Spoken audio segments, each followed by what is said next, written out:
మొత్తానికి అసెంబ్లీలో పుట్టిన ఈ అగ్గి ఇద్దరు అగ్ర నటుల మధ్య మంటల్ని రాజేసింది.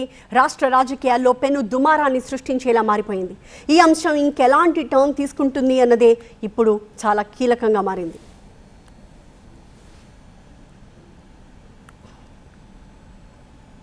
అసెంబ్లీలో ఇవాళ బాలకృష్ణ మాట్లాడిన మాటలపై చిరంజీవి స్పందించారు.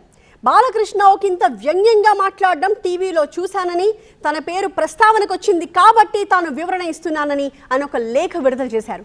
టికెట్ల ధరల పెంపు కోసం ప్రభుత్వంతో మాట్లాడాలి అని నిర్మాతలు, దర్శకులే తన దగ్గరకు వచ్చారు అని చెప్పారు చిరంజీవి. వారి సూచన మేరకు తాను పేర్ని నానితో ఫోన్లో మాట్లాడాను. తనని లంచ్కి రావాల్సిందిగా జగన్ ఆహ్వానించారని పేర్ని నాని చెప్పారు. జగన్ ఆహ్వానం మేరకే ఆయన నివాసానికి వెళ్ళాను అన్నారు.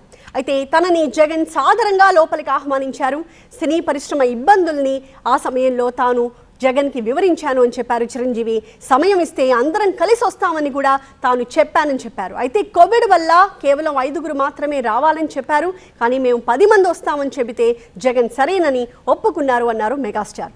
బాలకృష్ణకి ఫోన్ చేస్తే ఆయన అందుబాటులోకి రాలేదు. దీంతో నారాయణమూర్తితో సహా కొందరం కలిసి వెళ్లి జగన్ని కలిశాము. సినీ పరిశ్రమ ఇబ్బందుల్ని జగన్కి ఆ టైంలో వివరించామని చెప్పారు మెగాస్టార్. సినీ పరిశ్రమకు సహకారం అందించాలని కోరానని, తన చొరవ వల్లే టికెట్ల ధరల పెంపుకి ముఖ్యమంత్రి అప్పుడు అంగీకరించారని చెప్పారు చిరంజీవి. దీనికి సమావేశంలో ఉన్న వాళ్ళంతా కూడా సాక్షులే. ప్రభుత్వ నిర్ణయం వల్లే సినీ పరిశ్రమకు మేలు జరిగింది అన్నారు చిరంజీవి. అంతేకాదు, తన వాల్తేరు వీరయ్య సినిమా కానీ లేదా బాలకృష్ణ వీరసింహారెడ్డి సినిమాకి కానీ టికెట్ ధరలు పెరగడానికి తాను చేసిన ఈ మధ్యవర్తిత్వమే కారణమని చెప్పి చిరంజీవి అన్నారు. ముఖ్యమంత్రి అయినా లేదా సామాన్యుడైనా తన సహజ ధోరణిలోనే తాను గౌరవం ఇచ్చి పుచ్చుకునే విధంగానే మాట్లాడతాను అని చెప్పి చిరంజీవి రాసిన లేఖలో కీలకమైన పాయింట్స్ని ఈ రకంగా మనం ప్రస్తావించవచ్చు.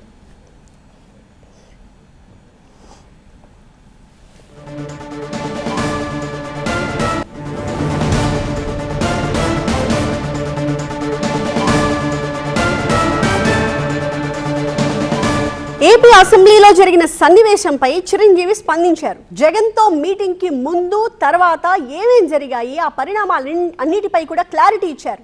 టికెట్ల రేట్ల పెంపుపై సీఎంతో చర్చలు జరపాలి అంటూ అప్పట్లో నిర్మాతలు, ఫిల్మ్ ఛాంబర్ ప్రతినిధులు కోరారని, వాళ్ల సూచనల ప్రకారమే తాను పేర్ని నానితో మాట్లాడి ఆ తర్వాత జగన్ అపాయింట్మెంట్ కోరానని చెప్పారు.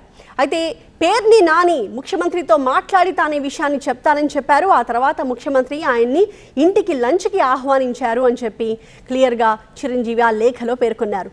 తాను తీసుకున్న చొరవ వల్లనే ఏపీలో టికెట్ల రేటు పెంపుకి అప్పుడు ప్రభుత్వం ఓకే చెప్పింది అని క్లియర్గా చెప్పారు మెగాస్టార్. తన చొరవ వల్లనే అప్పట్లో నీ వీరసింహారెడ్డి సినిమా కానీ, నా వాల్తేరు వీరయ్య సినిమా కానీ, ఈ 2 సినిమాలకి రేట్లు పెరిగాయి. ఆ విషయాన్ని గమనించాలన్నది ఇండైరెక్ట్గా చిరంజీవి తన లెటర్లో చెప్పిన పాయింట్.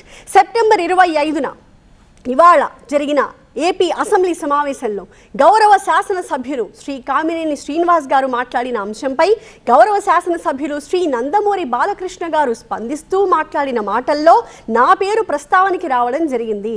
అసెంబ్లీ వేదికగా గౌరవ సభ్యులు శ్రీ బాలకృష్ణ గారు మాట్లాడుతూ కామినేని శ్రీనివాస్ గారు చెప్పినట్టు చిరంజీవి గారు గట్టిగా అడిగితే అప్పుడు ఈయన వచ్చాడు అన్నది అబద్ధం, గట్టిగా ఎవడూ అడగలేదక్కడ అంటూ ఆయనంత పెద్ద గట్టిగా చెబితే ఈయన దిగొచ్చాడంట, లేకపోతే సినిమాటోగ్రఫీ మినిస్టర్ని కలవడన్నాడట అంటూ ఒకంత వ్యంగ్యంగా చెప్పడాన్ని నేను టీవీ ఛానల్లో ప్రత్యక్ష ప్రసారం ద్వారా చూశాను అంటూ తన లెటర్ని మొదలుపెట్టారు మెగాస్టార్ చిరంజీవి. ఈ అంశంలో నా పేరు ప్రస్తావనకు వచ్చింది కనుక నేను ప్రజలకు వివరణ ఇవ్వదలిచాను.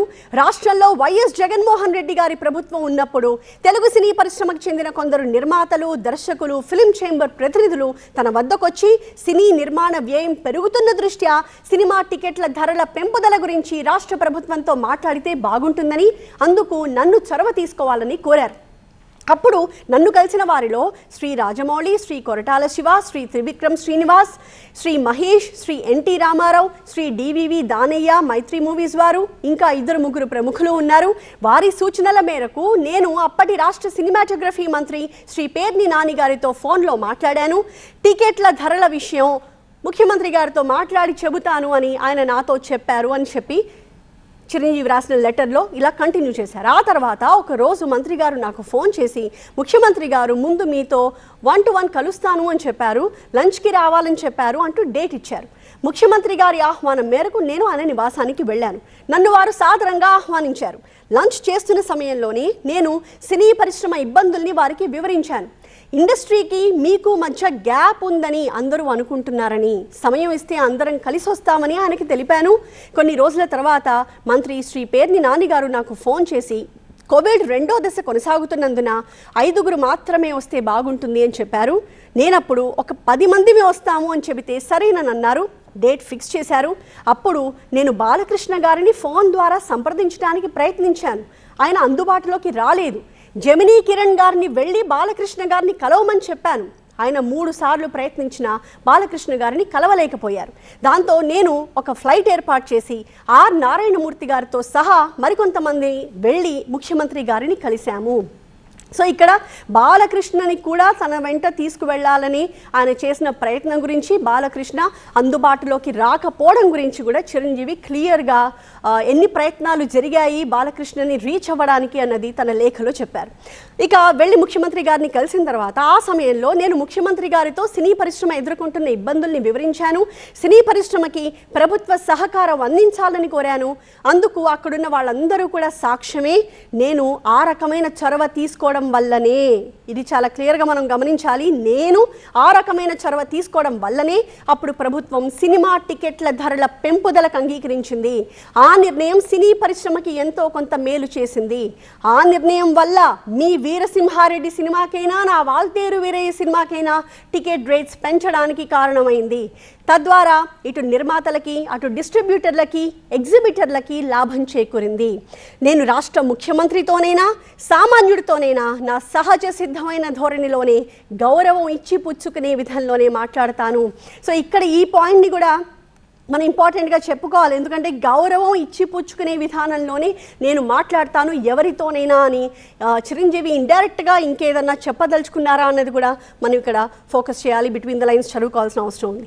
నేను ప్రస్తుతం ఇండియాలో లేను కనుక పత్రికా ప్రకటన ద్వారా జరిగిన వాస్తవాన్ని అందరికీ తెలియజేస్తున్నాను. ఇట్లు కే చిరంజీవి. ఇది ఆ లెటర్ సారాంశం.